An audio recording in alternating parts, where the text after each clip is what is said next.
Hello everybody, welcome to my YouTube channel. तो आज हम कुशिंग सिंड्रोम पढ़ेंगे। तो होता क्या है कुशिंग सिंड्रोम? कुशिंग सिंड्रोम में बेसिकली कॉर्टिसोल जो हार्मोन होता है उसका लेवल बहुत ज़्यादा इंक्रीज हो जाता है। So cortisol is a stress hormone. तो ये स्ट्रेस में फंक्शन करता है। जब भी आपको स्ट्रेस होगी इसकी वजह से कॉर्टिसोल इंक्रीज होता है और ये सेल्स में शुगर का लेवल इंक्रीज कर देता है, जिसकी वजह से आपकी सेल्स उस स्ट्रेस से निकल पाती है फंक्शन करके। सो कॉजेज़ क्या आते हैं इस कुशिंग सिंड्रोम के?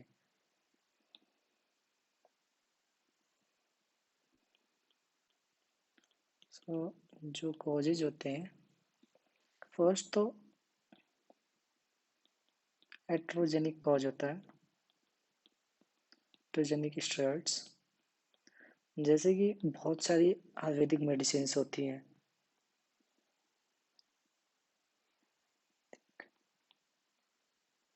मेडिसिन्स होम्योपैथिक ले लीजिए या जो जिम सप्लीमेंट्स होते हैं,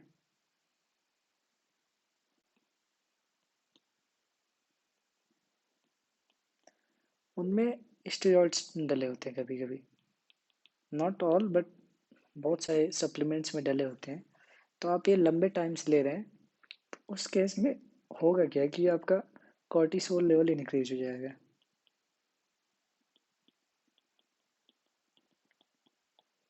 जो है कुशिंग सिंड्रोम कॉज करे। इस कॉर्टिसोल लेवल के इंक्रीज होने से फीडबैक मैकेनिज्म जाएगा एंटीरियर पिट्यूटरी को, और एंटीरियर पिट्यूटरी आपके एसीटीएच को डाउन कर देगा। So first is iatrogenic cause.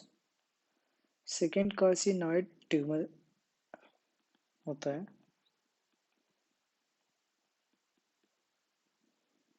Carcinoid tumour में क्या होता है, बेसिकली एसीटीएच बहुत ज़्यादा रिलीज होता है।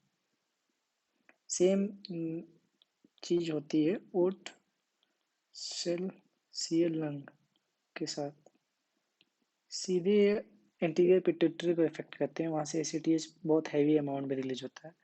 तो सो एसीटीएच रिलीज होगा और ये कार्टिसोल पे को बढ़ा देगा। बेसिकली जो एसीटीएच होता है वो फुल्ली जो एड्रिनल ग्लैंड की सेकेंड लेयर होती है जोना फेसिकुलेटा, उसको कंट्रोल करता है। तो सो इसका इफेक्ट सीधा कॉर्टिसोल पे पड़ेगा, वो बढ़ा देगा उसको। यहाँ पे नेगेटिव फीडबैक मैकेनिज्म काम नहीं करेगा, तो यहाँ पे लेवल्स जो होंगे एसीटीएच के नहीं घटेंगे, बढ़े रहेंगे। फोर्थ जो कंडीशन आती है वो होती है एड्रिनल एडिनोमा। तो एड्रिनल ग्लैंड में ही एडिनोमा हो गया। तो ये क्या करेगा, बाई द जो इसकी सेकेंड लेयर रहेगी जोना फेसिकुलेटा, जिसकी अभी हमने बात की थी। अब इसकी वजह से क्या होगा कि बहुत सारा कॉर्टिसोल निकलेगा, और ये कॉर्टिसोल क्या करेगा, कॉर्टिसोल का हमेशा नेगेटिव फीडबैक होता है एसीटीएच पे, करके एसीटीएच को कम कर देगा। तो सो अब हम यहाँ पे देखते हैं एसीटीएच को कम करने से फायदा क्या है और बढ़ने से नुकसान क्या है। सो जो एसीटीएच होता है ये मेलेनोसाइट स्टिमुलेटिंग हार्मोन की तरह एक्ट करता है।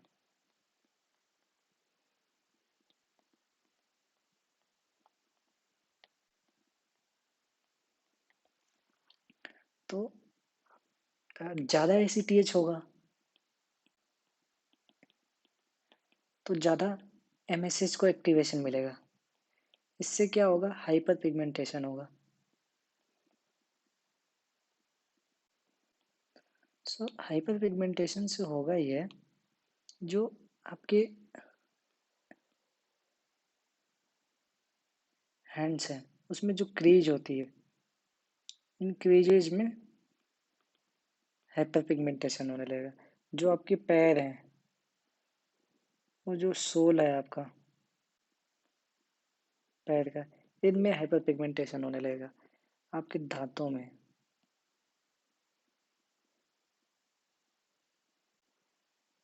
सॉरी मैं, आप ऐसे समझ जाए टूथ, जो यहाँ पे गम्स होते हैं इसमें हाइपर पिगमेंटेशन होने लगेगा। तो crease of hand, sole gums में ये हाइपर पिगमेंटेशन होने लगता है। तो ऐसी सेम हमने कंडीशन बात की थी एक एडिशन डिजीज में। तो एडिशन डिजीज दो लोग फेमस लोग थे उनको थी। तो इसमें भी हाइपर पिगमेंटेशन होता है। तो दो लोग कौन से थे, एक तो ओसामा बिन लादेन था जो अलकायदा का बहुत ही फेमस टेररिस्ट था। एक जॉन एफ कैनेडी अमेरिका के प्रेसिडेंट थे। सॉरी फॉर मुझे स्पेलिंग नहीं पता। कैनेडी अमेरिकन प्रेसिडेंट थे। तो इन दोनों लोगों को था, तो इसमें ये हाइपर पिगमेंटेशन मिलता है। तो होता क्या है कि जो कॉर्टिसोल का एक दूसरी चीज़ हम पढ़ते हैं, जो कॉर्टिसोल होता है, चेंज कर देते हैं उन्हें पेन। कॉर्टिसोल होता है, इसका जो रिलीज होता है हमेशा डाई यूरेनल होता है, वेरिएशन होता है, मतलब 2 बार ये बढ़ता घटता है। तो ये जो फंक्शन होता है, जब कुशिंग सिंड्रोम हो जाता है तो एक फंक्शन गायब हो जाता है। तो पहले हम पढ़ते हैं डाई यूरेनल वेरिएशन होता है। सो बेसिकली क्या होता है कि आप जो सुबह का टाइम होता है मॉर्निंग का 4 AM टू 6 AM, इसमें इंसान जो होता है सबसे रिलैक्स होता है, कोई उसकी प्रिपरेशन नहीं। इंसान 6 बजे के बाद उठता है फॉर ऑफिस जाने के लिए या कोई वर्क करने के लिए। उसे अपने घर के तैयार होना होता है, फिर ऑफिस का टाइम होता है, ट्रैफिक होता है बहुत सारे। तो ये सब सोच सोच के जो कॉर्टिसोल है बढ़ना शुरू हो जाता है। तो फिर यहाँ से क्या होता है, 6 AM पे रात में चलो नॉर्मल चल रहा है, फिर क्या हुआ, 4 से 6 AM के बीच में सबसे कम रहता है। अब यहाँ से क्या हुआ कि ये बढ़ना शुरू हो गया, अब यहाँ पे बज गया 6 AM, अब ये बढ़ना शुरू हो गया, बढ़ेगा, बढ़ता रहेगा, बढ़ता रहेगा 10 AM तक बहुत ही ज़्यादा होता है तब, क्योंकि 10 AM तक आपके ऑफिस में पहुँचना होता है। फिर जो पीरियड होता है बहुत ज़्यादा हो जाता है, फिर उसके बाद फिर ऑफिस में पहुँच जाते हैं, अब लो होने लगता है, फिर शाम को बढ़ता है, फिर घट जाता है। तो ऐसा चलता रहता है। लेकिन क्या होता है कॉर्टिसोल में, क्या हो गया कि कंटिन्यूअस उसको स्टिमुलेशन मिल रहा है, जोना फेसिकुलेटा जो लेयर है उसको कंटिन्यूअस स्टिमुलेशन मिल रहा है। तो उसकी वजह से होगा क्या, इसका कोई फर्क नहीं पड़ेगा, हमेशा ही हार्मोन ऊपर रहेगा, हमेशा ही। तो ये डायगोनल वेरिएशन है जो कम ज़्यादा होता रहेगा। ये ड्यू टू पैथोजेनेसिस ये हमेशा लॉस रहेगा, डायगोनल वेरिएशन यहाँ पे लॉस खत्म हो जाएगा, हमेशा हाई रहेगा। तो ये दो चीज़ें हो गई, एक तो कॉजेज हो गया उसके, और डायगोनल वेरिएशन क्यों लॉस होता है कुशिंग सिंड्रोम में, वो हो गया। सो तो हम अब कुशिंग सिंड्रोम के हम क्लिनिकल फीचर्स पढ़ेंगे। क्या क्या क्लिनिकल फीचर्स होते हैं कुशिंग सिंड्रोम के। तो सबसे पहला जो फीचर्स मिलता है, जो इसमें देखने को मिलता है, आपका वेट गेन की हिस्ट्री मिलेगी आपको। तो सबसे पहला वेट गेन, इसमें वेट गेन बेसिकली होगा कहाँ, इसमें जो वेट गेन होगा,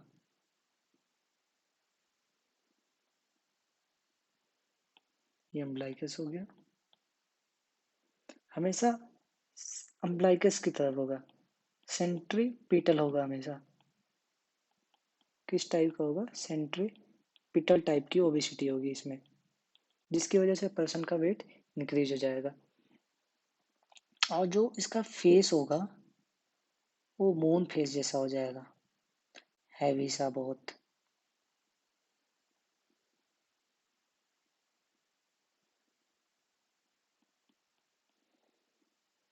मून फेस जैसा हो जाएगा।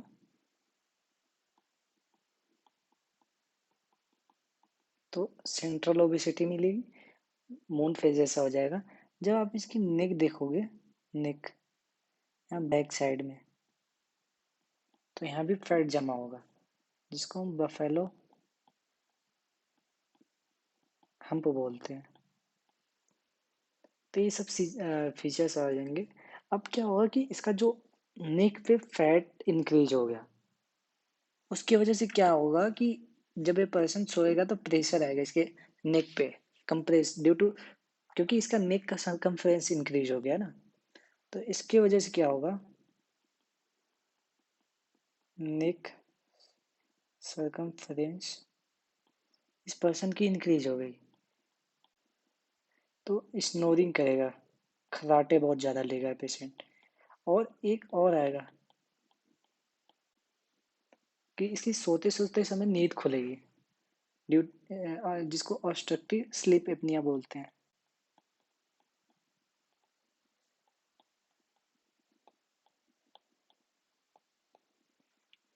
तो जिसको ऑब्स्ट्रक्टिव स्लीप एपनिया बोलते हैं।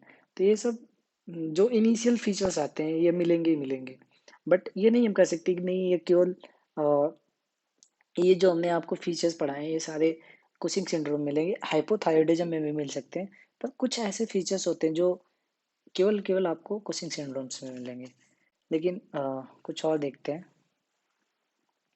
जैसे कि पर्सन मान लो कि कुशिंग सिंड्रोम में लॉन्ग टर्म पे स्टेरॉइड्स वगैरह पे है, तो फीमेल से मान लो ऑस्टियोपोरोसिस मिल सकता है, बोन बहुत ही वीक हो जाएंगी।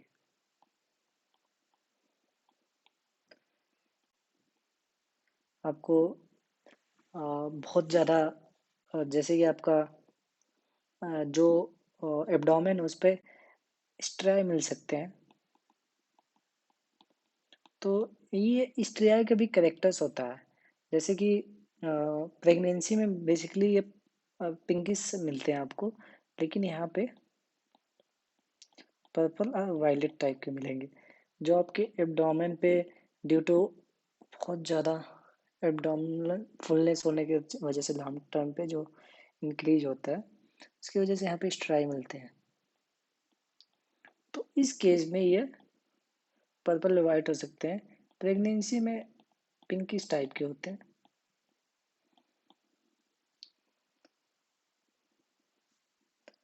और थिन स्किन, इजी इजली मतलब जो टेबल होती है वो मिल सकते हैं यहाँ पे। और एक आपको फीचर्स जो यहाँ पे मिलेगा, प्रोक्सिमल मायोपैथी होगी, मसल्स का जो लॉस होगा, वेस्टिंग होगी प्रोक्सिमल्स पे। प्रोक्सिमल्स पे जैसे बात कर लें कि लेग्स में हो गया, हैंड में हो गया, ये आपको बहुत पतले से दिखेंगे, तो ये फीचर्स मिले।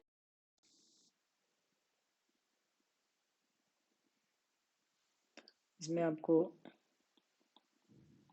लेमन ऑन स्ट्रिक्स अपीयरेंस मिल सकती है।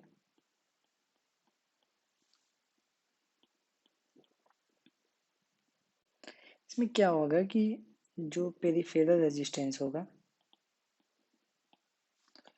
वो इंक्रीज होगा।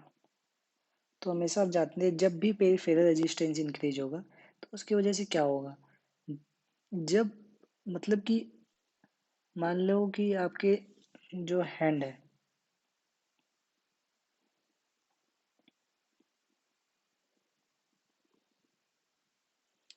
सॉरी फॉर बैड ड्राइंग, जो आपके हैंड्स हैं इसमें आपके वेसल्स और आर्टरियल्स और वेन्स होते हैं, आर्टरीज एंड वेन्स। अब इसमें क्या हो गया कि जो पेरिफेरल रेजिस्टेंस है इंक्रीज हो रहा है, तो यहाँ से जो हार्ट है इसको ब्लड को पुश करने के लिए ज़्यादा प्रेशर लगाना पड़ेगा, हार्ट को ज़्यादा फोर्स से पुश करना पड़ेगा। इसके वजह से क्या होगा, जब हार्ट ज़्यादा तेज़ी से पुश करेगा तो जो यहाँ से आयोटा निकल रही है इसमें बहुत प्रेशर के साथ ब्लड आएगा, जिसकी वजह से हाइपरटेंशन हो जाएगा पेशेंट को। हाइपर का एक कॉमन मैनिफेस्टेशन जानते हैं आप लोग की, जो हेडेक होता है, तो पेशेंट हेडेक की हिस्ट्री के साथ भी आ सकता है। और नेक्स्ट देखते हैं इसमें फीचर्स क्या होगा। तो ये सब सारे फीचर्स आपको मिलेंगे। अब आती है कि क्या चेंजेस क्या होंगे इस कॉर्टिसोल के लेवल्स की वजह से। देखो, कॉर्टिसोल हमेशा बढ़ा रहेगा तो इससे इंसुलिन रेजिस्टेंट हो जाएगी। मतलब इंसुलिन तो रिलीज तो हो रहा है, इंसुलिन रिलीज तो हो रहा है लेकिन वो वर्क नहीं कर पा रहा है, क्योंकि वो वर्क नहीं कर पा रहा। तो इससे क्या होगा कि आपका जो फास्टिंग ब्लड शुगर है प्लस 2 आवर्स वैल्यू है, ये ज़्यादा मिलेंगी, मे बी 200 के ऊपर चला जाए या इससे भी ज़्यादा हो जाए।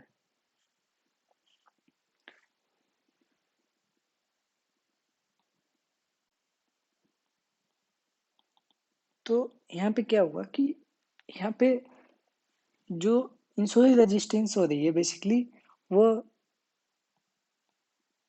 पैनक्रियाज में कोई पैथोलॉजी नहीं है, कुछ कुशिंग सिंड्रोम की वजह से हो रही है, कार्टिसोल की वजह से हो रही है।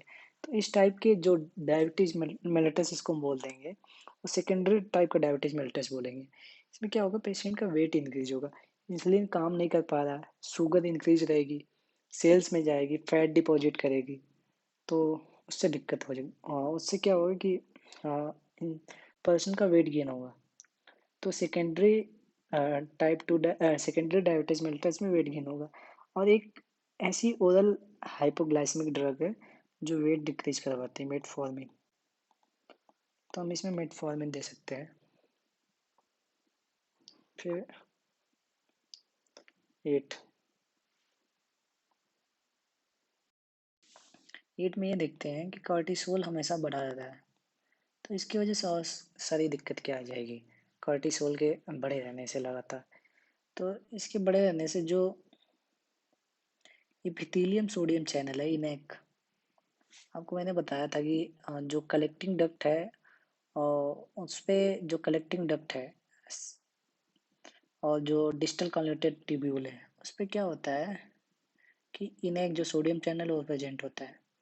इसका काम क्या होता है, सोडियम और वाटर को एब्जॉर्ब करता है, पोटेशियम हाइड्रोजन का लॉस करता है।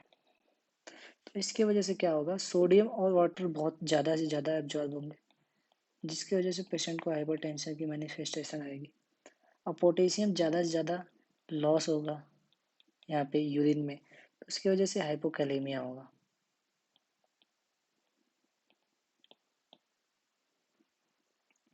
उससे पोटेशियम के साथ हाइड्रोजन का भी लॉस हो रहा है, हाइड्रोजन का लॉस हुआ तो एल्कलोसिस होगा। तो ये किस टाइप की हाइपोकैलेमिया होगी, मेटाबॉलिक एल्कलोसिस टाइप की हाइपोकैलेमिया होगी। मतलब मेटाबॉलिक एल्कलोसिस तो है ही, पर उसके साथ हाइपोकैलेमिया भी है। तो ये जो फीचर्स होता है, ये पर्टिकुलर, ये बहुत ही इंपॉर्टेंट है। ये आपको केवल और केवल कुशिंग सिंड्रोम में मिलेगा। बाकी सब जो फीचर्स अभी आपने पढ़े वो हाइपोथायराइडिज्म में भी मिल सकते हैं, लेकिन जो ये फीचर है यह इसी में मिलेगा। आपको ऐसा भी हो सकता है कि कॉर्टिसोल पीसीओडी में भी मिल सकते हैं सारे फीचर्स जो आप बात कर रहे हैं। पीसीओडी में क्या होता है कि सेक्स स्टेरॉइड्स बहुत ज़्यादा वहाँ पे एक्टिवेटेड रहते हैं, उसकी वजह से पीसीओडी में हिर्सुटिज्म मिल सकता है, ओलिगोमेनोरिया मिल सकती है।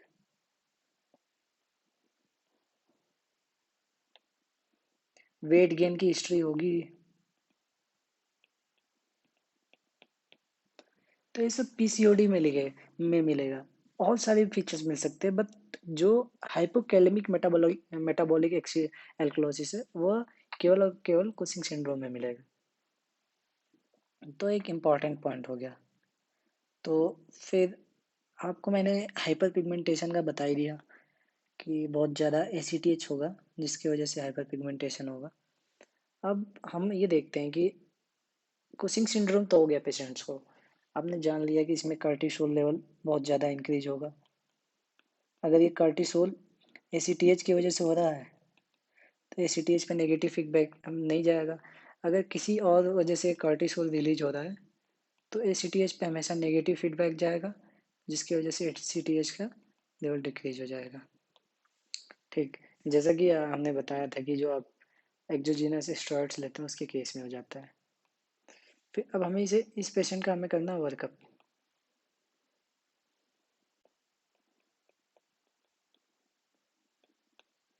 देखते हैं हम वर्कअप कैसे करना है। तो पहले हमें पेशेंट को स्क्रीन करना है कि ये जो पर्टिकुलर पैथोजेनेसिस की बात करें, डिजीज की बात कर रहे हैं, इस पेशेंट में है भी कि नहीं है, कि नहीं है, ये हमें पता लगाना। तो लेट्स सी, स्क्रीनिंग टेस्ट पहले हम करेंगे इसमें।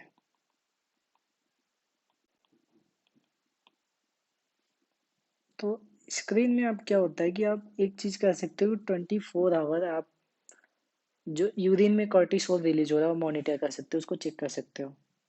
तो फर्स्ट आप कर सकते हो 24 आवर यूरिन कॉर्टिसोल टेस्ट। अब क्या होता है कि 24 आवर हर कोई कर नहीं सकता। 24 आवर का यूरिन कलेक्ट करना 2 घंटे बाद, हर 3 घंटे बाद, फिर सारों को सभी चीज़ों को लैब लेकर आना, ये थोड़ा टिपिकल हो जाता है। तो हमारे साइंटिस्ट ने एक बेटर मेथड्स हमारे डॉक्टर ने निकाला है, जिसका नाम है spot salivary cortisol level measuring.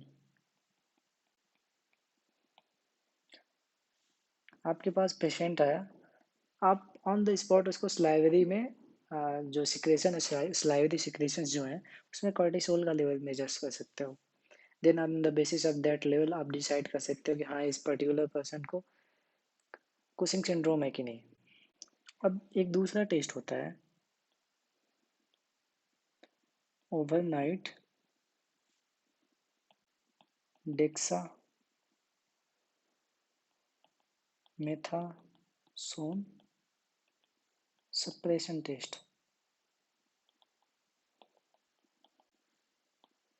इस टेस्ट में होता क्या है, उसको नाइट में, जैसे कि आप जानते हैं नाइट में जो होता है कॉर्टिसोल लो होता है, लो हो जाता है। अब इस केस में क्या करेंगे, नाइट में ही हम स्टेरॉइड देंगे। डेक्सामेथासोन क्या है, स्टेरॉइड है, ये स्टेरॉइड है, स्टेरॉइड देंगे। अब ये हम सस्पेक्ट कर रहे हैं डेक्सामेथासोन देने की वजह से एसीटीएच का जो लेवल है वो डाउन चला जाए। कॉर्टिसोल तो स्टेरॉइड देने पे बढ़ेगा ही बढ़ेगा, लेकिन जो एसीटीएच का लेवल है नेगेटिव फीडबैक से वो नीचे चला जाए। बट ये नॉर्मल जो पेशेंट्स होते हैं उन्हीं में होगा, या जिनको पहले से डिजीज है उसमें तो लेवल ऑलरेडी उसका हाई है, तो उसे कोई फर्क नहीं पड़ने वाला। तो ये जो डिजीज कुशिंग सिंड्रोम के पेशेंट आएंगे उसमें टेस्ट नेगेटिव आएगा।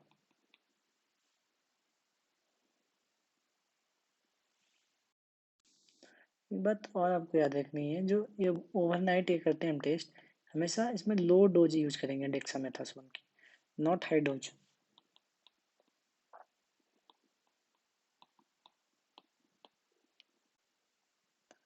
हाई डोज देंगे उसको ऐसे कोई फर्क नहीं पड़ेगा, वो पहले ही बड़ा हुआ उतना। तो इसमें लो डोज यूज करेंगे हमेशा।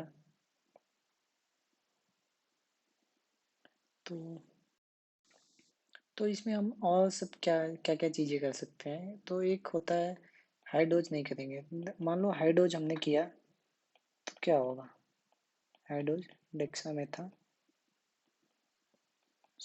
टेस्ट,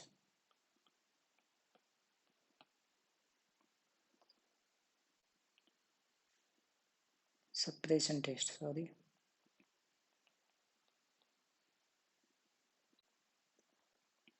इसमें तीन चीज़ें हो सकती हैं, या तो टेस्ट जो होगा पॉजिटिव आ जाएगा, तो ये टेस्ट पॉजिटिव आएगा कुशिंग डिजीज में, mark my word, Cushing disease में, नॉट कुशिंग सिंड्रोम में। और ये इक्विवोकल आ सकता है,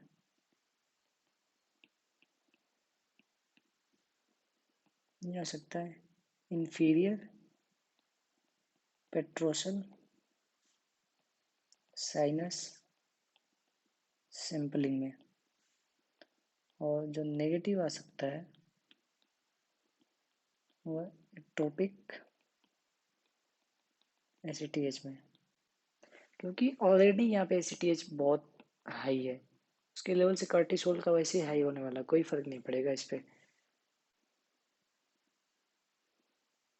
तो यहाँ पे 4 CT टेस्ट कर सकते हैं। और क्या क्या वर्कअप इसमें हम कर सकते हैं, तो इसमें हम एक MRI हेड करा सकते हैं। MRI हेड किसको देखने के लिए, पिट्यूटरी एडिनोमा पेशेंट को है, तो वो देखने के लिए एमआरआई हेड करा सकते हैं। और कराने के बहुत सारे टेस्ट करा सकते हैं, लाइक CRH टेस्ट करा सकते हैं। लेकिन अब हम देखते हैं कि कौन कौन सी इमेजिंग मॉडलिटी हम करा सकते हैं जिससे हम पता लगा सकते हैं पेशेंट को कि क्या प्रॉब्लम है। फर्स्ट हम एमआरआई आपको हमने बता दिया, हेड करा देंगे फॉर पिट्यूटरी एडिनोमा। सेकेंड, हम मान लो कि ओट सेल CA लंग कैंसर है, उसके लिए HRCT हम टेस्ट करा सकते हैं। इसमें कॉर्टिसोल बहुत ज़्यादा इंक्रीज हो जाता है। और थर्ड हम करा सकते हैं ऑक्टियो स्कैन कार्सिनाइड ट्यूमर के लिए। ये ऑक्ट्रियो स्कैन जो ये क्या है, तो एक टाइप की इमेजिंग मॉडलिटी है जिसमें इंडियम यूज किया जाता है 111। इसमें क्या होता है कि एक टाइप की स्पेक्ट्रोसिंटिग्राफी है।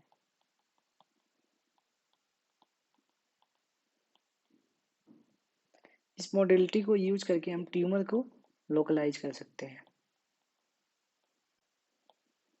तो ऑक्ट्रियो स्कैन जो होता है बहुत सारे और भी ट्यूमर्स को लोकलाइज करने के लिए यूज किया जाता है। जैसे कि अब फर्स्ट तो हमने पढ़ लिया कि कुशिंग में कर सकते, कार्सिनाइड में कर सकते हैं, कार्सिनाइड ट्यूमर में कर सकते हैं। दूसरा हम कर सकते हैं जो कार्सिनाइड ट्यूमर के अलावा पैनक्रियाटिक न्यूरो एंडोक्राइन। तो जो पैनक्रियाटिक न्यूरो एंडोक्राइन ट्यूमर है उनको हम कर सकते हैं सर्कोडाइसिस सर्कोइडोसिस में कर सकते हैं। तो इन सब जगहों पे हम ऑक्ट्रियो स्कैन का यूज कर सकते हैं।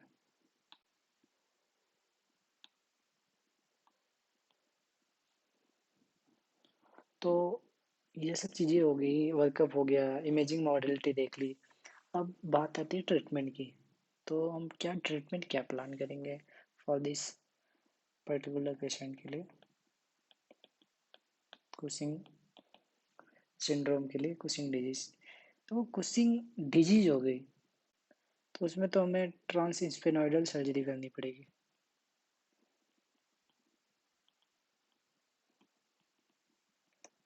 कुशिंग डिजीज हो गई तो मतलब प्रॉब्लम उसकी एड्रिनल ग्लैंड में नहीं है, उसके पिट्यूटरी ग्लैंड में प्रॉब्लम है।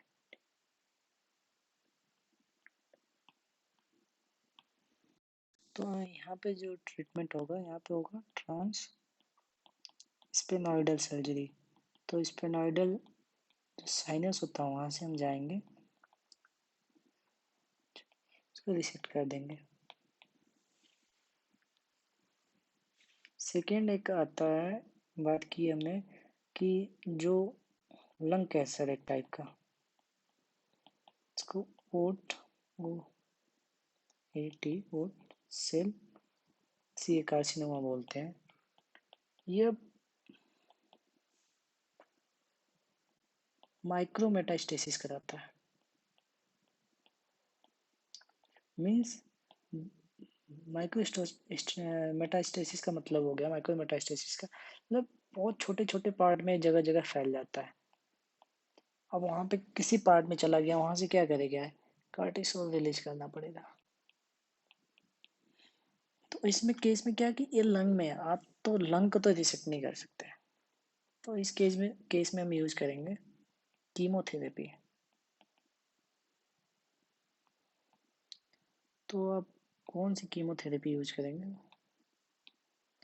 तो हम यूज कर लेंगे यहाँ पे दो चीज़ों का कॉम्बिनेशन यूज करते हैं, सिस्प्लेटिन प्लस आइरिनोटेकेन। तो नाम थोड़ा टिपिकल से है, प्रोनाउंस करना थोड़ा टिपिकल है। Cisplatin, you already know that about cisplatin. एक नया नाम है आइरिनोटेकेन। तो ये कीमोथेरेपी यूज करेंगे। तो बात आ गई कि कुशिंग डिजीज की हमने बात कर ली।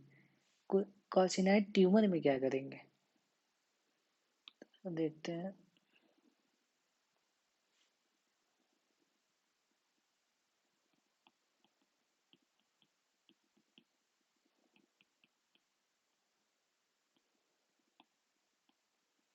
यहाँ पे देंगे ऑक्ट्रियोटाइड। तो ऑक्ट्रियोटाइड क्या है? ऑक्ट्रियोटाइड ये कि यह मतलब सोमेटोस्टेटिन की तरह बिहेव करती है, सोमेटोस्टेटिन की तरह मिमिक करती है। और भी हम सभी लोग जानते हैं कि सोमेटोस्टेटिन एक बहुत बड़ा पोटेंट इनहिबिटर है किसका, फर्स्ट तो इंसुलिन का। तो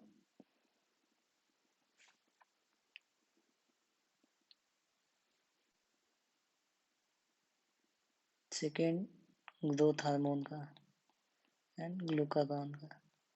तो हम कार्सिनॉइड ट्यूमर ऑक्ट्रियोटाइड यूज करेंगे। अब सेकेंड अगला आता है एड्रिनल एडिनोमा में क्या करेंगे।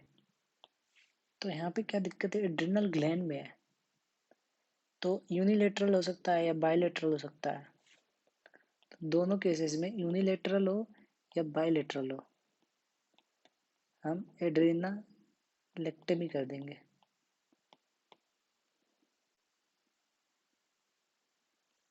तो अगर ये कुशिक जो सिंड्रोम है, पेशेंट को एट्रोजिनिक स्टेरॉइड्स जो है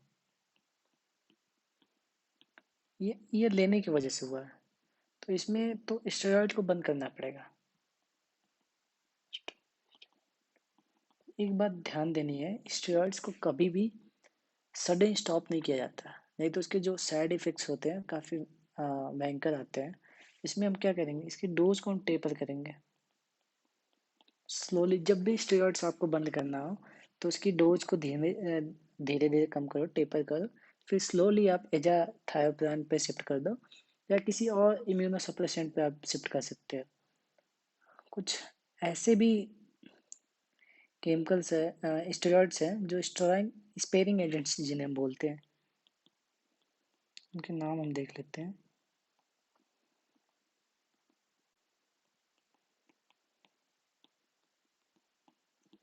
जब आप टेपर कर सकते हो, जब एक मिनिमम डोज पे आ जाओ, तो आप स्टेरॉइड से इन पे शिफ्ट कर सकते हो जिन्हें हम स्टेरॉइड स्पेयरिंग एजेंट्स बोलते हैं।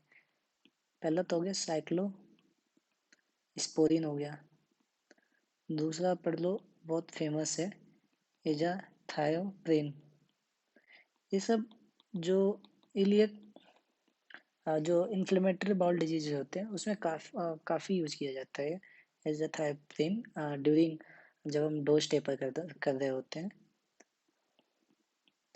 ट्रैकोलीमस भी एक स्टेरॉइड स्पेयरिंग एजेंट है। तो 3 मेडिसिन है, इस पे आप शिफ्ट कर सकते हो। सपोज दैट एक ऐसी एंड्रालेक्टमी होती है जिसको मेडिकल एंड्रालेक्टमी कहते हैं।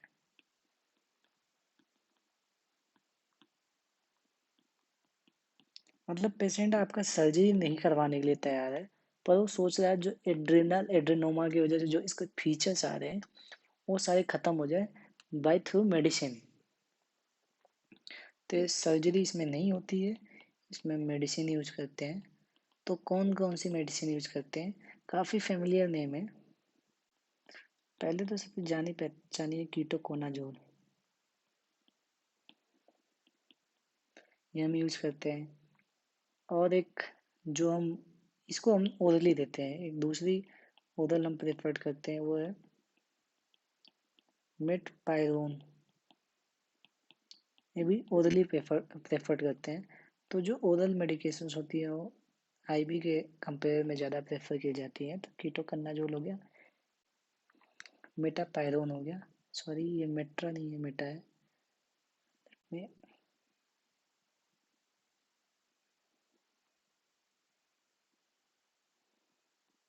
मेटा है। एक यहाँ पे आईबी भी आती है, आईबी जो हम देते हैं इसका नाम है माइटोटेन,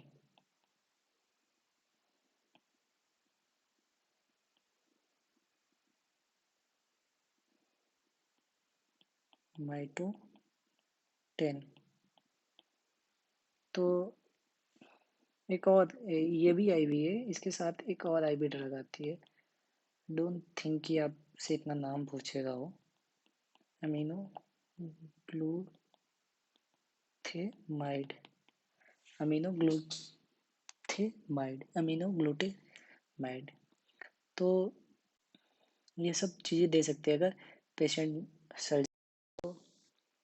अब एक हम नेल्सन सिंड्रोम पढ़ते हैं, तो ये देखते हैं कि ये नेल्सन सिंड्रोम होता है क्या है।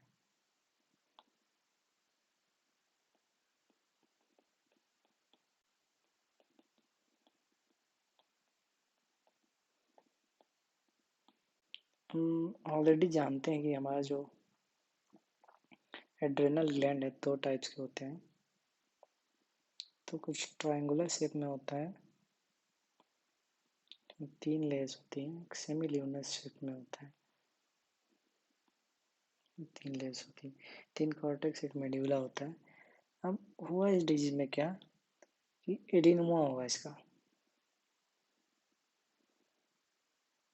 मान लो कि मिडिल लेयर से थर्ड लेयर से शुरू हुआ, पूरे इधर भी है, इधर भी है। अब एडिनोमा क्या हुआ कि ये बढ़ते बढ़ते किडनी को सप्रेस करने लगा, बहुत मास इफेक्ट में, बहुत ज़्यादा प्रोग्रेसिव इनका इसका इंक्रीज होने लगा। सेम कंडीशन ऐसे इधर भी हुई, पहले तो पूरे कॉर्टेक्स में था, फिर नीचे की तरफ, नीचे यहाँ पे किडनी होती है, यहाँ पे इधर इंक्रीज होने लगा। तो इस केस में हमें क्या करनी पड़ेगी, इस केस में हमें करनी पड़ेगी सर्जरी। तो हम इन दोनों को बाई लैप्रोस्कोपी सर्जरी हमने कर दी, बायलेटरल एडिनोलेक्टमी, दोनों एड्रेनल हमने सर्जिकली लैप्रो के थ्रू हमने इसको काट के निकाल दिया। अब क्या हुआ, हम पोस्ट ऑप निकाल देंगे तो कुछ ना कुछ तो हमें सप्लीमेंट देना पड़ेगा, बिकॉज जो एड्रेनल ग्लैंड है यह बहुत ही इंपॉर्टेंट है for normal functioning of life. तो इसके लिए हमें कुछ ना कुछ सप्लीमेंट करना पड़ेगा। तो हमें सप्लीमेंट कर दिया हाइड्रोकॉर्टिसोन। पोस्ट ऑप में हमने एडिशन जो क्राइसिस होती है पेशेंट को, एडिसोनियन क्राइसिस, पोस्ट ऑप में हमने क्या किया, पोस्ट ऑप में एडिसोनियन क्राइसिस होती है, उससे बचने के लिए भी हमने आईबी हाइड्रोकॉर्टिसोन दिया, और लाइफ लॉन्ग पे भी इसको रख दिया। अब क्या हुआ कि जो कॉर्टिसोल का लेवल था, कॉर्टिसोल का फंक्शन है वो हाइड्रोकॉर्टिसोन करता है, पर जो एसीटीएच है उसको तो हमेशा पॉजिटिव फीडबैक मिल रहा है।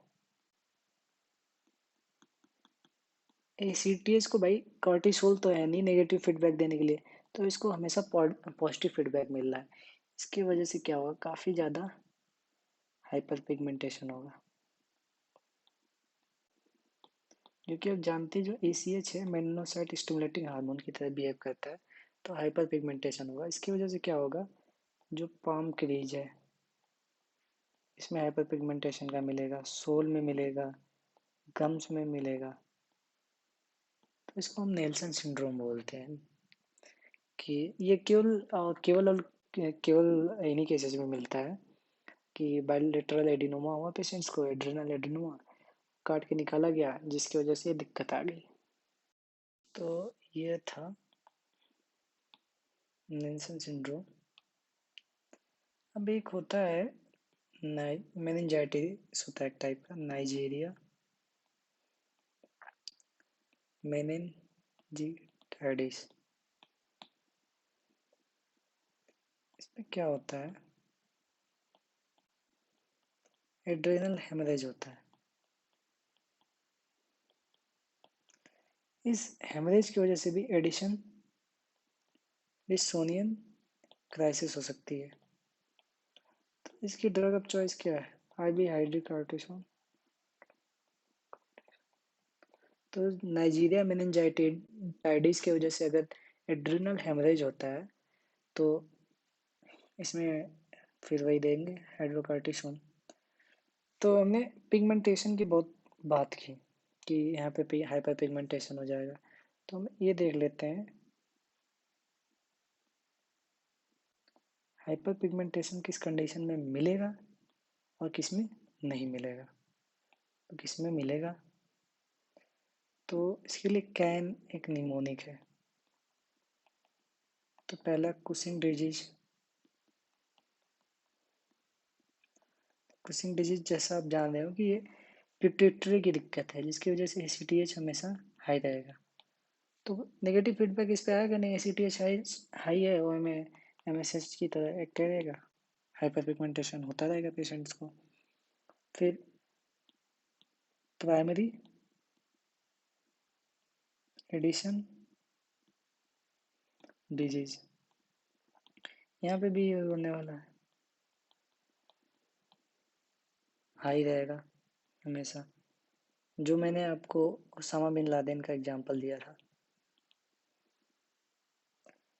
लास्ट अभी हमने पढ़ लिया नेल्सन सिंड्रोम, इसमें भी सेम चीज़ होगी, एसीटीएच हाई रहेगा। अब किसमें हाइपर पिगमेंटेशन नहीं होगा, तो जो बाहर से ले रहा एक्सोजीनस स्टेरॉइड ले रहा है, जैसे जिम का एग्जांपल बताया था। फिर एक सीहान्स सिंड्रोम होता है जिसमें क्या होता है कि पिट्यूटरी जो ग्लैंड है आपका डैमेज हो जाता है पीपीएच की वजह से। ये सीहान्स का दूसरा नाम है, ये ऑब्स्टेट्रिक कॉजेज की वजह से होता है ऑब्स्टेट्रिक। ये साइमन डिजीज जो है नॉन ऑब्स्टेट्रिक कॉजेज की वजह से होता है। अब इसमें जो एंटीरियर पिट्यूटरी है वही डैमेज कर गया। अब यहीं से तो एसीटीएच रिलीज होता था, अब एसीटीएच ये फॉल कर जाएगा। तो एसीटीएच तो एमएसएच की तरह एक्ट करता है, तो होगा ही नहीं। और थर्ड जो रहेगा एड्रिनल एडिनोमा। तो यहाँ पे एड्रिनल ग्लैंड में दिक्कत है, एड्रिनल ग्लैंड कॉर्टिसोल रिलीज करता है, ये हमेशा नेगेटिव फीडबैक डालेगा एसीटीएच पे, तो बढ़ेगा नहीं, यहाँ पे घट जाएगा। जब घटेगा तो एमएसएच की तरह एक्शन ही नहीं होगा इसका, तो आएगा ही नहीं फंक्शन। तो यह सब कुछ था कुशिंग सिंड्रोम के बारे में, कंप्लीट टॉपिक है, आप इसको पढ़ें। और थैंक यू सो मच। आप मुझे फॉलो कर सकते हैं इंस्टाग्राम पे, तो मेरा इंस्टाग्राम हैंडल है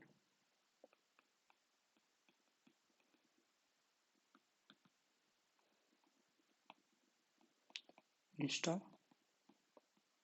मिड स्कूल। यहाँ पे आपको डेली क्वेश्चंस मिल जाएंगे और शॉर्ट नोट्स वगैरह यहाँ पे मिल जाएंगे। Thank you very much. आपको एक बार मैं पूरी स्लाइड दिखा देता हूँ फॉर क्विक रिव्यू के लिए। कुशिंग सिंड्रोम पढ़ा जिसमें कि कॉर्टिसोल बहुत ज़्यादा हाई होगा, स्ट्रेस हार्मोन है। तो कुशिंग सिंड्रोम में कॉर्टिसोल बेसिकली करता क्या है कि यह कॉर्टिसोल जब बढ़ता है, कॉर्टिसोल बढ़ा तो ये ब्लड में से क्या करता है, शुगर को सेल्स में भेजता है। जब सेल्स में भेजेगा तभी तो जो फायर एंड फ्लाइट वाली कंडीशंस होती है उसमें सेल्स को, हमारे मसल को काम करना, तो वो एक्टिवली वर्क कर पाती हैं। इसलिए कुशिंग सिंड्रोम में मतलब कॉर्टिसोल का ये काम होता है। अब बहुत ज़्यादा रिलीज होना लग जाए तब प्रॉब्लमेटिक कर जाता है। फिर हमने इसके कॉजेज पढ़े ट्रोजेनिक, जिसमें मैंने एग्जांपल दिया जो बाहर से एक्सोजेनस स्टेरॉइड्स है, आयुर्वेदिक होम्योपैथी मेडिसिन वगैरह में कॉर्टिसोल इंक्रीज होने लगता है। कार्सिनॉइड ट्यूमर्स की हमने बात की। और फिर मोट सेल कैंसर की बात जो बहुत ज़्यादा माइक्रो मेटास्टेसिस करता है। एड्रिनल एडिनोमा की बात की, जहाँ एड्रिनल में ही दिक्कत है, उसकी जोना फेसिकुलेटर लेके कॉर्टिसोल रिलीज कर रही है, नेगेटिव फीडबैक जाएगा तो एसीटीएच घट जाएगा। फिर हमने डायरेनल एसीटीएच एमएसएच की तरह वर्क करता है, उसकी वजह से हाइपर पिगमेंटेशन मिल सकता है जो कि क्रीज ऑफ हैंड सोल और गम्स में मिलता है। फिर हमने एडिसन डिजीज़ की बात की जो ओसामा बिन लादेन को थी, ऑटो इम्यून टाइप की डिजीज होती है जिसमें डैमेज हो जाता है, उसकी वजह से एसीटीएस का लेवल काफ़ी ज़्यादा बढ़ जाता है, पेशेंट्स को स्टेरॉइड्स लेना पड़ता है एज ट्रीटमेंट। हमने बात की कॉर्टिसोल का डाययूरेनल वेरिएशन होता है। सुबह जो आदमी 4 से 6 के बीच में होता है वहाँ से ऑफिस की भाग दौड़ स्टार्ट हो जाती है, 4 से 6 के बीच में बहुत कम रहेगा, उसके बाद बढ़ना शुरू होगा, फिर शाम तक बढ़ता रहेगा धीरे धीरे धीरे धीरे, फिर शाम को फॉल करना शुरू करेगा, तो डाययूरेनल वेरिएशन इसका आएगा। जो कि अगर इसको कुशिंग सिंड्रोम हो गया, कुशिंग से रिलेटेड कोई डिजीज हो गई तो ऐसा नहीं होगा। क्लिनिकल फीचर्स इसमें वेट गेन आएगा, हमने बात की थी सेंट्रोपिटल ओबिसिटी आएगी, मून फेस हो जाएगा, बफेलो हम्प होगा जिसकी वजह से नेक सर्कमफ्रेंस का बहुत ज़्यादा इंक्रीज हो जाएगा, स्नोरिंग होगी, ऑब्स्ट्रक्टिव स्लीप एपनिया होगा, फिर ओस्टियोपोरोसिस होगा फीमेल्स में, फिर स्ट्राई बन जाएंगी जो एब्डोमेन पे बनती है, प्रेगनेंसी में पिंकिश होते हैं, यहाँ पे पर्पल एंड वायलेट हो सकता है, और ये प्रॉक्सिमल मायोपैथी होगी जो मसल्स होंगी काफ़ी वीक हो जाएंगे जिसकी वजह से उनकी वेस्टिंग हो सकती है, प्रॉक्सिमल हैंड एंड लेग्स की। मैंने एक डायग्राम भी बनाया था जिसमें थीम दिखाया था, लेमन ऑन स्टिक्स अपीयरेंस बन सकता है, इंक्रीज पेरिफेरल रेजिस्टेंस होगा जिसकी वजह से ब्लड प्रेशर आपका इंक्रीज हो जाएगा, कॉर्टिसोल इंक्रीज करेगा तो इंसुलिन रेजिस्टेंट हो जाएगी, मतलब इंसुलिन तो है पर वर्क नहीं कर पा रही है यहाँ पे, कॉर्टिसोल जब बढ़ता है तो इंसुलिन रेजिस्टेंट करता है, इंसुलिन को अपना काम नहीं, अगर इंसुलिन अपना काम करने लगी तो ब्लड शुगर घटा देगी, यहाँ पे कॉर्टिसोल ब्लड शुगर को बढ़ाता है, तो इसकी वजह से सेकेंडरी डायबिटीज मेलाइटिस हो जाएगा, वेट गेन हो रहा है ना इसमें, इंसुलिन बढ़ा दे रहा है, तो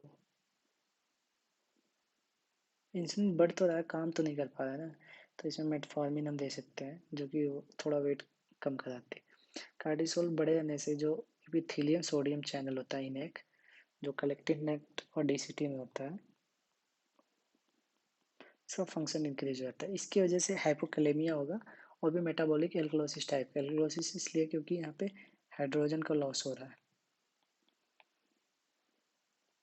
हमने बात की पीसीओडी में भी हो सकता है, हिर्सुटिज्म हो सकता है, ओलिगोमेनेरिया हो सकता है, वेट गेन हो सकता है, पर जो हाइपोकैलेमिया एंड मेटाबॉलिक एल्कलोसिस आएगा सिर्फ इसी में मिलेगा, कार्टिसोल एसीटीएच इंक्रीज करेगा, नेगेटिव फीडबैक जहाँ आएगा एसीटीएच डाउन कर देगा, वर्ल्ड कप में भी स्क्रीनिंग कर सकते हैं इसकी, कार्टिसोल की यूरिन में 24 आवर मेजरिंग कर सकते हैं, या स्पॉट सैंपल ले सकते हैं स्लाइवा से, और भी हमारे साथ एक है ओवरनाइट देखा मेथड से सोन सप्रेशन टेस्ट कर सकते हैं, इसमें क्या होता है कि जो कॉर्टिसोल होता है नॉर्मल पर्सन में वो सप्रेस हो जाएगा, पर डिजीज पर्सन में कॉर्टिसोल सप्रेस नहीं होगा क्योंकि ऑलरेडी वो हाई पड़ा हुआ है, तो सप्रेस कैसे होगा, बहुत ज़्यादा उसका अमाउंट है, हाई डोज हम करते हैं, यही सप्रेशन तो हाई डोज में करते हैं, तो उससे क्या होगा कुछ डिजीज में मिलेगा ये पॉजिटिव मिल सकता है, और इक्विवोकल मिलेगा इन्फीरियर पेट्रोसल साइनस में सैम्पलिंग में, नेगेटिव मिलेगा टॉपिक ईसीएच में, क्योंकि यहाँ तो सीसीएच ईसीएच बहुत ज़्यादा है, उसका कोई हिसाब ही नहीं, एमआरआई हट कर सकते हैं पिट्यूटरी एडिनोमा पेशेंट्स को, तो और कॉर्टिको रिलीजिंग हार्मोन्स का भी टेस्ट कर सकते हैं, इमेजिंग मॉड्यूलिटी बहुत सारी यूज की जा सकती है, जैसे HRCT कर सकते हैं, ओट सेल CLN के लिए, और ऑक्टिव स्कैन भी करते हैं, ऑक्टिव स्कैन में क्या होता है इंडियम 111 यूज करते हैं, स्पेक्ट्रोमेटोग्राफी भी होती है एक टाइप की, ट्यूमर को लोकलाइज करने के लिए, किसमें यूज होती है, एक तो कार्सिनॉइड ट्यूमर को pan endocrine pan pancreatic neuroendocrine में, साइकोइडोसिस में। अब ट्रीटमेंट क्या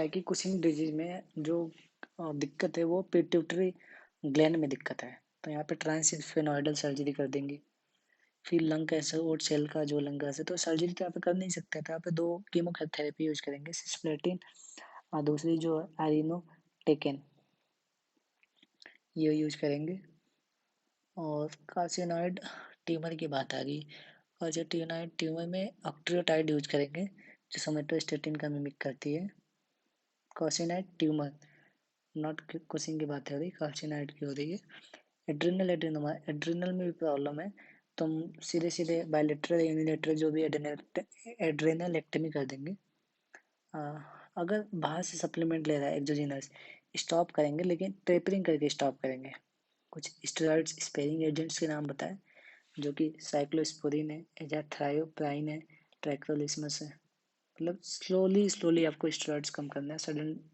अगर सडन आपने कर दिया तो एडिसोनियन क्राइसिस हो जाएगा, जिसकी ड्रग अब चॉइस होती है IV hydrocortisone. Medical patient surgery करवाने के लिए नहीं तैयार है। बायलेटरल उसको एडिनोमा है, एड्रेनल एडिनोमा है। बायलेटरल मान लो पेशेंट्स को एड्रेनल एडिनोमा है,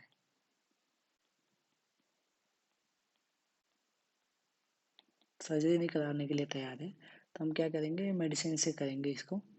जो इसका ब्लॉकेज है उसको इनिबिट कर देंगे। तो एक ये काम करता है, एक कीटोकन्नाजोल, दूसरा मेटापायरोन, और दो आईवी ड्रग्स हैं, या दो ओरल है, दो आईवी हमारे पास। पहले तो अमीना ग्लूटाथायोनाइड की बात कर लेते हैं, फिर माइटोटोन की बात करते हैं। माइटोटेन माइटोटेन माइटोटेन amino ग्लूटेथिनाइड, amino ग्लूटेथिनाइड।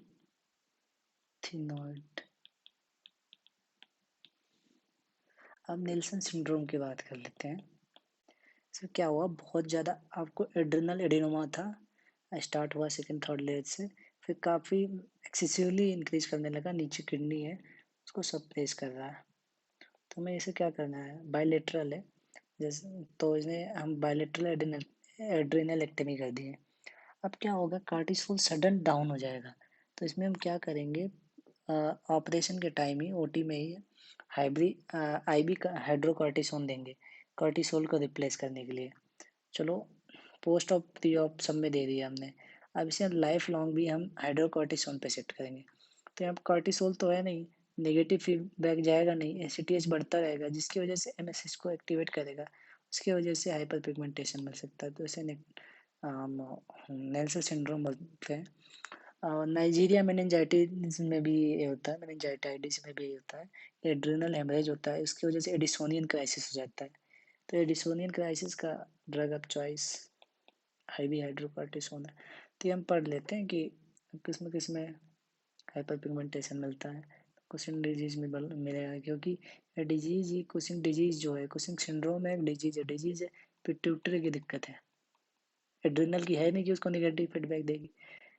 Primary Addison disease की बात करें, Osama bin Laden, Nelson syndrome की बात करें, किस में नहीं होगा, जिसमें नहीं होगा, एक तो एड्रिनल एडोमा ले लीजिए, सिहांस ले लीजिए, एट्राजेनिक स्टेरॉइड्स ले लीजिए, इनमें नहीं होगा, क्योंकि यहाँ पे कार्टिसोल इंक्रीज करेगा और वो नेगेटिव फीडबैक देगा, एसीटीएच को डाउन कर देगा। तो एसीटीएच कम हो गया तो एमएसएच एक्टिवेट नहीं होगा, तो हाइपर पिगमेंटेशन नहीं होगा। Once again thank you so much for listening me. You can follow me on Instagram at @instamedschool. I will catch you later with some other with another topic, new topic.